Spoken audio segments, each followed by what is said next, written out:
In the past 20 years, charter schools have transformed education in America for millions of children. Unlike traditional public schools, charter schools are created to meet the needs of specific communities. Parents are more involved, teachers are given the freedom to innovate, and students are provided the structure they need to learn. Some focus on advanced math and science, others on foreign languages, technology, or arts.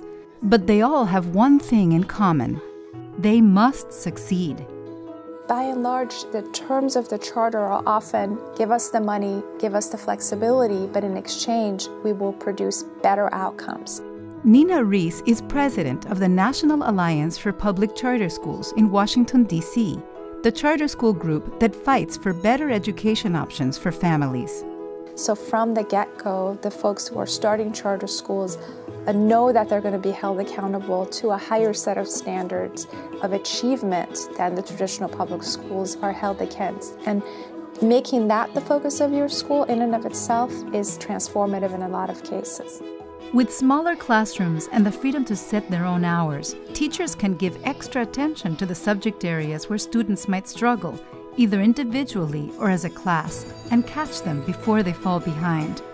And by tailoring instruction to a community's dynamics and characteristics, charter schools make education a relevant extension of a child's life. In a lot of these communities, the difference between attending a charter school or a traditional public school system is the difference between going to a school where you're getting a good education or going to a school where you're just moving down the path of failure. In Texas, the charter schools run by IDEA, or IDEA, make it their responsibility to ensure that attending college is a part of every student's vision. So nationally right now we have only 8% of low-income minority students graduating from a four-year college at the age of 24. That calls for duty. It calls for a state of urgency where we know that we need to be helping especially our low-income students. Joan Alvarez is a principal at IDEA's McAllen campus on the U.S. border with Mexico. Students want to come here, students want to find a place that guarantees them that they're going to not only be prepared for college, but that somebody's going to follow and make sure that they finish college in these 4 years and that they're going to be successful. And instead of being a part of the statistic of 8%, that they're going to be a part of a 100% statistic. I would not say that we get the cream of the crop here. We get the everyday student who could be a C student somewhere who we want to push to be an A-B student. One of those students is Fernando Sanchez Jr. Here there's a sense of motivation where kids really want to go to college, and that's something great to be around if you intend to succeed. Like other students, Fernando is a first-generation American.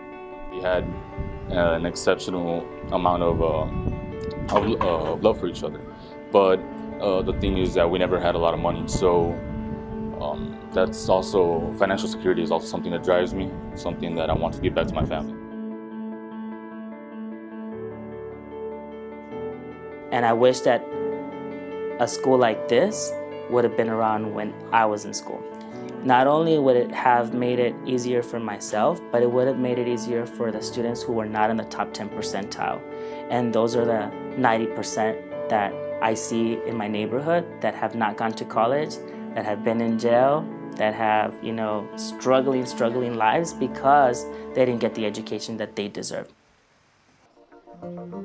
While traditional public schools struggle to give children a quality education, charter schools are providing a solution. One student, one family at a time, they are adding up to a remarkable success story that finally affords parents a true choice in education. I believe that every parent is involved and interested in their child's education. One of the things charter schools have done really well is to meet parents where they're at and making sure that those families are included in what's offered in the community. It's not fair for the students to be learning in an environment that is not going to prepare them for college. So when enough is enough, why keep waiting for a union? Why keep waiting for 5-10 years of failure? Why keep waiting for the gap to keep increasing? Being able to have an influence on students is an excellent experience for me. Being able to see them actually go from being a freshman and thinking about college to being able to realize that dream when they're a senior and keeping with those kids. We want to be the first in every school, in IDEA, in the public, even if we get to in the state. We want to be the first, the big one, number one. I'm Maria Flores, and when I grow up, I will be a lawyer. My name is Cadencio, and I will be a civil engineer. My name is Ricardo. When I grow up, I will be an architect. My name is Liliana, and I will be a lawyer. What will your child be? For more information about charter schools, please visit the National Alliance for Public Charter Schools. Education for a New Generation.